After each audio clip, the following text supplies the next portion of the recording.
السلام علیکم ورحمۃ اللہ وبرکاتہ۔ آج ہم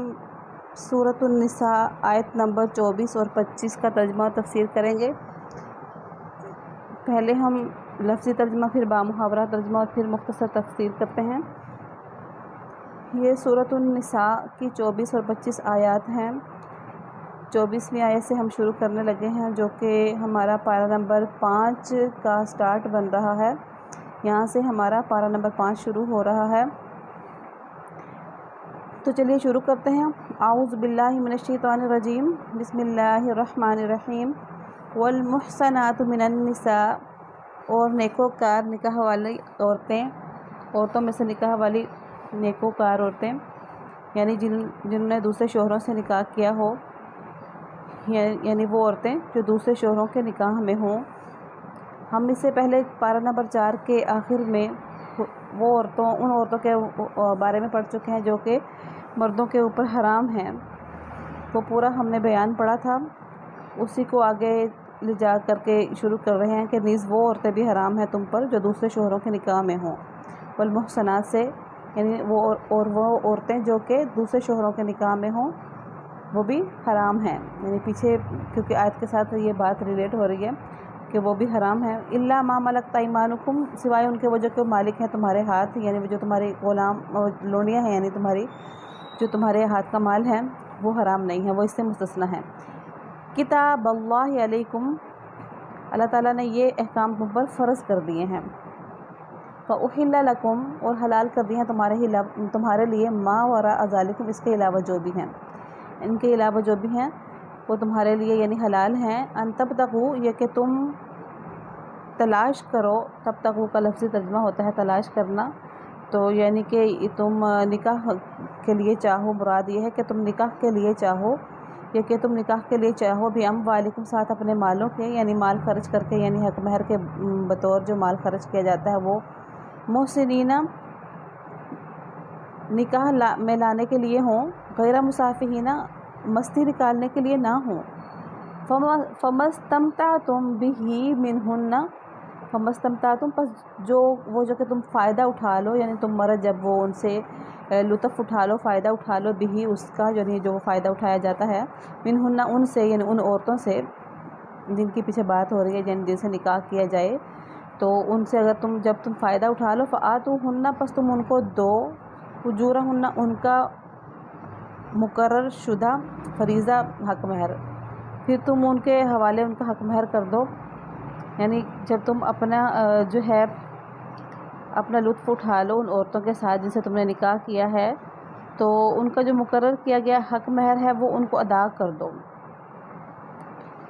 ولا جناح علیکم، اور نہیں کوئی گناہ تم پر، فیما، اس میں وہ جو کہ تراضیتم، تم باہم رضامندی کے ساتھ بھی اس کو کر لو، من بعد الفریضہ، مقرر کرنے کے بعد، یعنی مقرر کرنے کے بعد، یعنی حق مہر کو مقرر کرنے کے بعد بھی اگر آپس کی رضامندی کے ساتھ، آپس کی صلاح مشورے کے ساتھ کمی بیشی تم کر لو، یعنی اس حق مہر کے اندر اگر کمی بیشی کر لیتے ہو تو کوئی تم پہ گناہ نہیں ہے، یعنی جس میں تم راضی ہو جاؤ دونوں۔ ان اللہ، بے شک اللہ تعالیٰ، کان علیما حکیما، ہے وہ جاننے والا، حکمتوں والا ہے، یعنی ہر بات کا علم بھی وہ رکھتا ہے اور حکمت کا مالک بھی وہی ہے۔ یہ اس کا لفظی ترجمہ ہے۔ ابھی ہم اس کا بامحاورہ ترجمہ کرتے ہیں۔ نیز وہ عورتیں جو دوسرے شوہروں کے نکاح میں ہوں، یعنی وہ تم پہ حرام ہیں، کیونکہ یہ بات پیچھے اس کے ساتھ جڑ رہی ہے۔ البتہ جو کنیزیں تمہاری ملکیت میں آ جائیں، مراد یہ ہے کہ وہ مستثنی ہیں اس سے، یعنی ان سے تم نکاح کر سکتے ہو۔ اللہ تعالیٰ نے یہ احکام تم پر فرض کر دیے ہیں، ان عورتوں کو چھوڑ کر تمام عورتوں کے بارے میں یہ حلال کر دیا گیا ہے کہ تم اپنا مال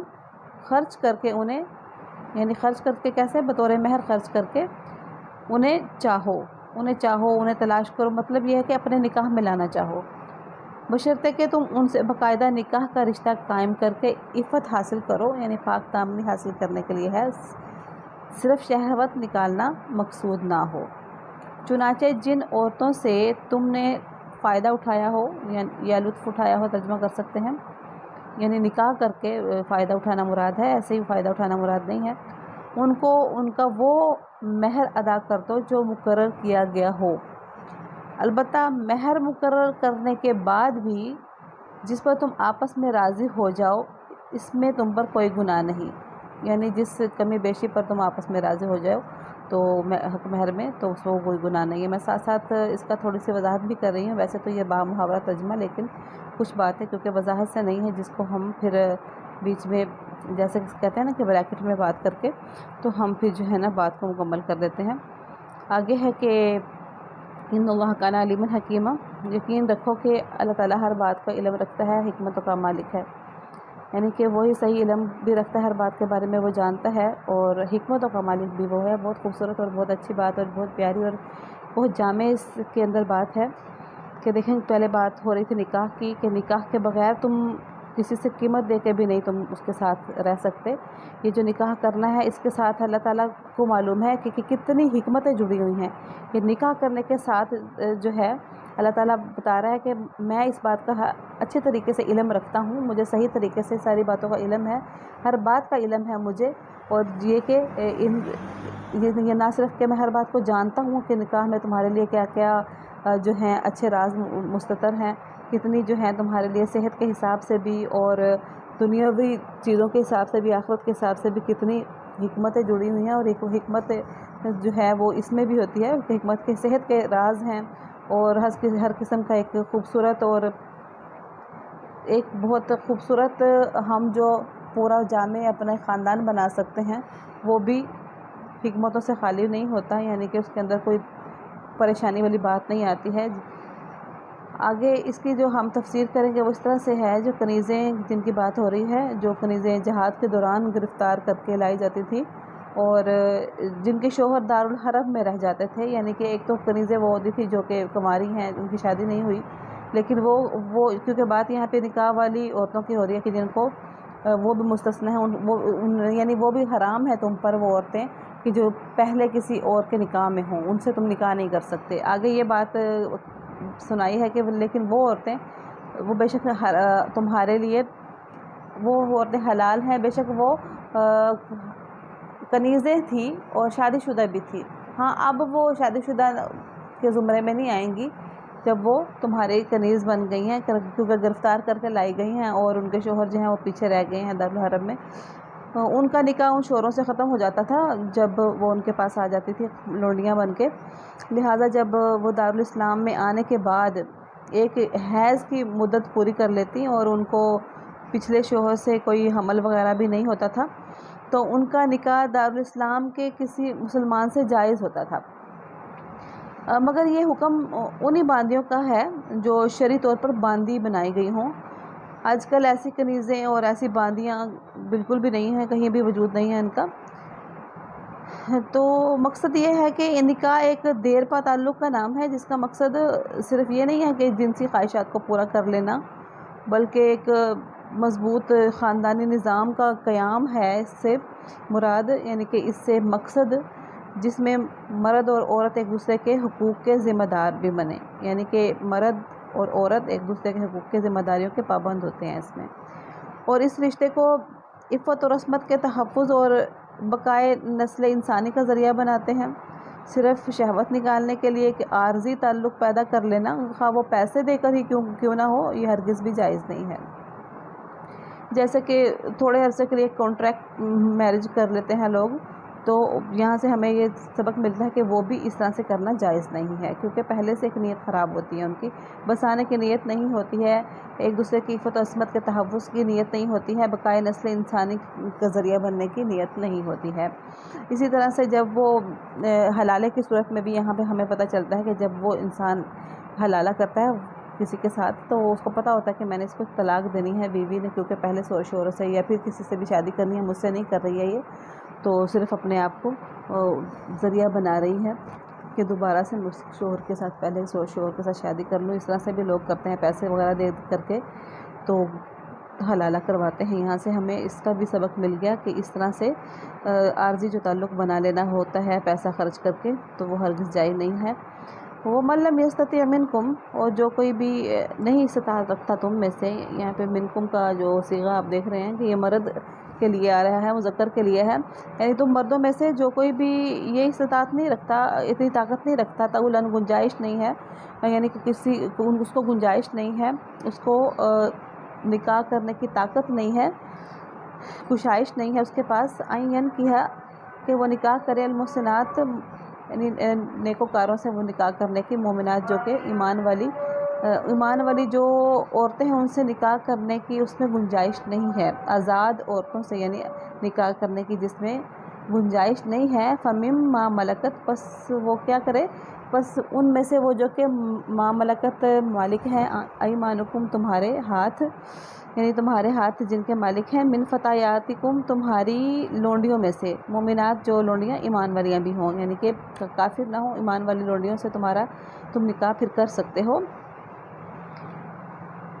واللہ، اور اللہ تعالیٰ عالم، وہ جانتا ہے، زیادہ جانتا ہے، عالم کا صیغہ جو ہے اسم تفضیل ہے تو زیادہ جاننا اس کا ترجمہ بنتا ہے، اور اللہ تعالیٰ زیادہ جانتا ہے بھی ایمانکم تمہارے ایمانوں کو، بعضکم من بعض، تم ایک جیسے ہو، تم سب ایک جیسے ہو، تو یہاں پہ اللہ تعالیٰ فرما رہا ہے کہ تمہارے ایمان کی پوری حالت کی خبر مجھے معلوم ہے، تم سب آپس میں ایک جیسے ہی ہو، یعنی کہ جو غلام ہیں، لونڈیاں ہیں وہ بھی، اور جو آزاد ہیں وہ بھی، کیونکہ یہاں پہ ایمان کی حالت جو ہے اللہ تعالیٰ کے نزدیک ہے کہ اللہ تعالیٰ اس کی قیمت لیتے ہیں، یعنی تقوی میں کون زیادہ بہتر ہے، تو ایمان میں سب برابر ہی ہیں، چاہے وہ آزاد ہیں یا پھر وہ غلام لونڈیاں ہیں۔ فَانكِحُوهُنَّ بِإِذْنِ أَهْلِهِنَّ،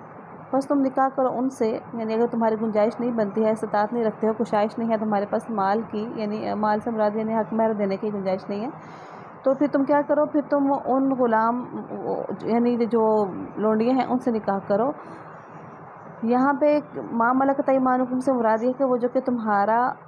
ہاتھ کا مال ہے، جو ہم پیچھے پڑھا، تمہارے سے مراد یعنی تم ایمان والوں کا، یعنی تم ایمان والوں میں سے کسی کی بھی وہ لونڈیاں ہیں، تو آگے اس وجہ سے میں جو پڑھ رہی ہوں نا فَانكِحُوهُنَّ بِإِذْنِ أَهْلِهِنَّ، تو آپ لوگوں کو ڈاؤٹ نہ ہوگا کہ وہاں پہ تو لکھا تھا کہ تمہاری لونڈیاں ہوں، تو یہاں پہ کہہ رہے ہیں کہ ان کے اہل کے اجازت کے ساتھ تم کرو، ان کے مالک کی اجازت کے ساتھ نکاح کرو، وہاں پہ بھی یہی مراد ہے کہ تم جو ایمان والے مردوں میں سے کسی کی بھی اگر وہ لونڈی ہوتی ہے تو تم اسے نکاح کر سکتے ہو، ہاں ان کے پھر مالک کی اجازت لینی پڑے گی۔ فَانكِحُوهُنَّ، بس تم ان سے نکاح کرو، یعنی پھر ان عورتوں سے جو کہ باندیاں تھیں، لونڈیاں تھیں، ان سے نکاح کر لو، بِإِذْنِ أَهْلِهِنَّ، ان کے مالک کی اجازت کے ساتھ، وَآتُوهُنَّ، اور تم ان کو دو، أُجُورَهُنَّ، ان کا حق مہر، بالمعروف، معروف طریقے کے ساتھ، محسنات غیر مصافحات، نیکوکار نکاح میں لانے کے والیاں ہوں، وہ نکاح لانے کی غرض ہو، غیر مصافحات علاوہ مستی نکالنے کے، یعنی مستی نکالنے کے لیے، شہوت نکالنے کے لیے جو ہے تمہاری نیت نہ ہو، بلکہ نکاح میں لانے کی غرض ہو، بسانے کی غرض ہو، ولا متخذات اخدان، یعنی کہ تم ان سے جو ہے نا اپنا ایک جائز رشتہ بناؤ گے، صرف شہوت ہی پوری نہیں کرنی ہے، اور اس کا جو ترجمہ آگے جو ولا متخذات اخدان کا ترجمہ یہ ہے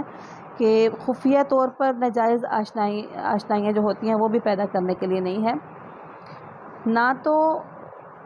مستی نکالنا ہے غرض، ولا متخذات اخدان، اور نہ ہی چھپی آشنائی پیدا کرنا غرض ہے، یعنی کیا غرض ہے، محسنات یعنی نکاح میں لانے کی غرض ہونی چاہیے۔ فَإِذَا، پس جب، احسننا، تم ان سے، پس جب تم ان سے پس جب وہ تمہاری حفاظت میں آ جائیں، یعنی تمہارے نکاح میں آ جائے بھی مراد ہے، حفاظت میں آ جائے بھی مراد ہے، کیونکہ اس کا ترجمہ کافی وسیع ہے، وہ جب تمہاری ملکیت میں یعنی کہ نکاح کے ساتھ آ جائیں، فَإِن، پس اگر، اتینا، تم دو ان کو، بفاحشۃ، پس اگر وہ لائیں، اتینا وہ لائیں، بفاحشۃ کوئی بے حیائی کا کام، فعلیہن، پس ان کے اوپر ہے، لازم ہے ان کے اوپر، نصف، آدھا، ما وہ جو کہ علی المحصناتی، اوپر آزاد عورتوں کے تھا، من العذابی، سزا سے۔ اچھا، یعنی اب کہا جا رہا ہے کہ پس جب وہ جو باندیاں ہیں وہ نکاح میں آ جائیں، اس سے نہ تمہاری نکاح میں آ جائیں یا تمہاری جو ہے حفاظت میں آ جائیں مراد ہے، یعنی تمہاری ملکیت میں آ کے حفاظت، کیونکہ مرد کی ذمہ داری بنتی ہے، تمہاری ذمہ داری میں وہ جب آ جائیں، تو اس کے بعد اگر وہ کوئی بے حیائی کرتی ہیں تو پھر اس کی سزا اتنی ہوگی وہ جو کہ ایک آزاد کنواری عورت کی ہوتی ہے،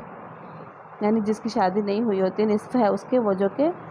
محصناتی آزاد عورت کی ہے، من العذاب عذاب سے یعنی سزا سے، ذالک یہ لمن اس کے لیے ہے وہ جو کہ خشی العنت منکم وہ جو کہ ڈر جائے مشقت میں پڑنے سے تم میں سے۔ ہاں اچھا جی، اس کے بعد کسی بے حیائی کا یعنی ارتکاب کرتے ہیں تو ان پر آدھی سزا ہے۔ اس کے بعد یہ بات ہو رہی ہے کہ یہ سب جو کنیزیں ہیں جن کو نکاح میں لایا جا رہا ہے، یہ ان لوگوں کے لیے جائز ہیں، یعنی ان کنیزوں سے نکاح کرنا اس صورت میں ہے کہ جن کو ڈر ہوتا ہے کہ وہ کسی گناہ میں نہ پڑ جائیں، کسی گناہ میں مبتلا ہونے کا جن کو اندیشہ ہوتا ہے، تو یہ ان کے لیے ہے حکم۔ جو پیچھے سارا حکم تھا کہ آپ اگر آزاد سے شادی نہیں کر سکتے ہو، اس کا حق ادا نہیں کر سکتے ہو، اتنی وسعت، اتنی گنجائش، اتنی کشائش تمہاری نہیں بنتی ہو، پھر تم ان لونڈیوں سے نکاح کرو وہ جو کہ تمہاری ملکیت یعنی تمہارے مسلمانوں کی کسی کی بھی ملکیت میں ہوں، تو ان کی مالکوں کی اجازت سے ان کے ساتھ نکاح کر لو۔ پھر آگے جو حکم دیا گیا کہ پھر وہ تمہاری جو ہیں بیویاں بن جاتی ہیں، ان پہ کوئی تم سختی نہیں کر سکتے ہو، یا پھر جو ہے تم مستی نکالنے کے لیے نہیں لائے ہو ان کو، یا چھپی آشنائیاں یعنی پیسہ دے کر کے ان کو ساتھ ساتھ چھپی آشنائیاں ان سے صرف کرتے رہو، یہ بھی جائز نہیں ہے۔ نکاح میں لانا ہے تو بحفاظت لے کے آنا ہے، اپنی حفاظت میں لانا ہے۔ پھر کہا کہ جب تمہارے نکاح میں آ جاتی ہیں، یعنی تمہاری فیضہ حسن تمہاری حفاظت میں آ جاتی ہیں، نکاح میں آ جاتی ہیں، پھر اس کے بعد اگر وہ بے حیائی کا کوئی کام لاتی ہیں، کچھ بھی کرتی ہیں، تو اس سزا سے آدھی سزا ہوگی جو ایک آزاد عورت کی ہوتی ہے، جو کہ سورۃ نور میں ہم نے پڑھا تھا۔ سورۃ نور میں ہم نے ابھی تک تو نہیں پڑھا، لیکن آپ لوگوں نے کیونکہ تورہ تفسیر کیا ہوا ہے تو اس میں آپ نے سنا ہوا ہے کہ سورۃ نور میں جو ہے سزائیں مقرر ہیں۔ آگے یہ ہے کہ یہ جو سارا ابھی بتایا کہ یہ جو کرنا ہے نکاح وغیرہ اور اس عورت کی حفاظت کی ذمہ داری، اپنی بیوی بنا لینا مراد وغیرہ، تو یہ سارا کچھ اس شخص کے لیے ہے جو کہ مشقت میں پڑنے سے ڈرتا ہو، یعنی جو ہے اس کے اندر برداشت نہیں ہے اور وہ آزاد سے بھی شادی نہیں کر سکتا، تو برداشت بھی نہیں کر سکتا، کسی گناہ کا احتمال اس کو رہتا ہے، غلطی کرنے کا اندیشہ اس کو رہتا ہے کہ کسی گناہ میں مبتلا نہ ہو جاؤں، تو یہ اس شخص کے لیے سارا حکم ہے۔ تو آگے فرمایا وَأَن تَصْبِرُوا خَيْرٌ لَكُمْ، اور اگر تم صبر کر لو خیر لکم تمہارے لیے بہتر ہے، یعنی کہ اگر تم صبر کر سکتے ہو، نکاح کرے بغیر رہ سکتے ہو اور کوئی تمہیں گناہ کا اندیشہ وغیرہ نہیں ہو سکتا، تو اگر تم اپنی عفت کی حفاظت کر سکتے ہو تو تمہارے لیے بہتر یہی ہے کہ صبر ہی کرو۔ واللہ غفور رحیم، اور اللہ تعالیٰ بخشنے والا ہے، رحم کرنے والا ہے۔ اس کا ہم بامحاورہ ترجمہ اب کرتے ہیں۔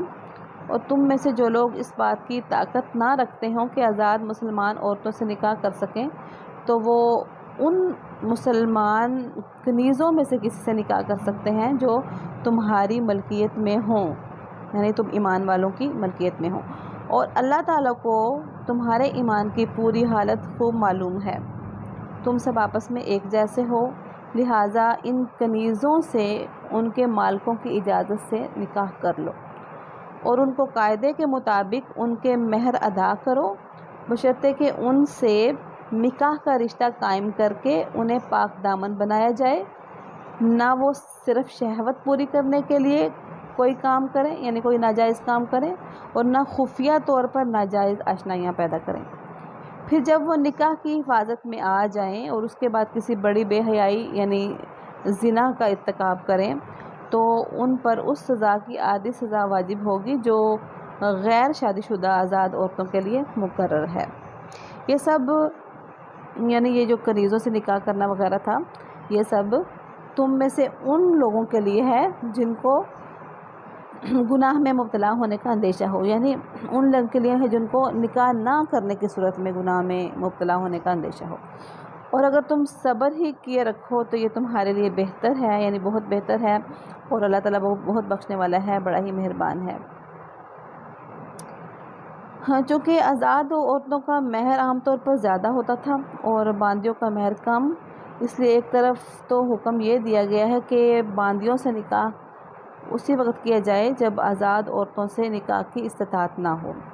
دوسری طرف یہ ہدایت دی گئی ہے کہ جب کسی باندی سے نکاح کی نوبت آ جائے، یعنی آ ہی جائے، ایسا ہو ہی جائے، تو پھر محض اس کے باندی ہونے کی وجہ سے اس کو حقیر سمجھنا صحیح نہیں ہے، کیونکہ فضیلت کا اصل دار و مدار تقویٰ پر ہے، اور اللہ تعالیٰ ہی بہتر جانتا ہے کہ کس کی ایمانی حالت زیادہ مضبوط ہے۔ ورنہ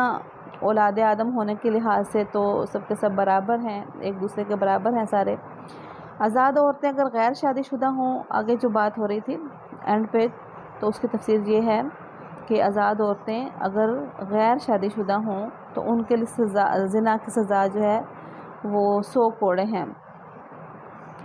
جس کا سورۃ نور کی دوسری آیت میں ذکر آیا ہے۔ تو یہ جو آیت ہے جو یہاں پہ بیان ہو رہی ہے، اس میں باندیوں کے لیے اس سزا سے، وہ جو غیر شادی شدہ عورتوں کی سزا ہے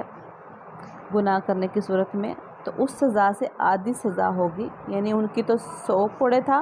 تو یہ جو اب باندیاں نکاح میں آ گئی ہیں، اگر یہی غلطی، یہی زنا وغیرہ کا ارتکاب کرتے ہیں تو اس کی سزا ان کو 50 کوڑے ملے گی۔ وآخر دعوانا ان الحمد للہ رب العالمین۔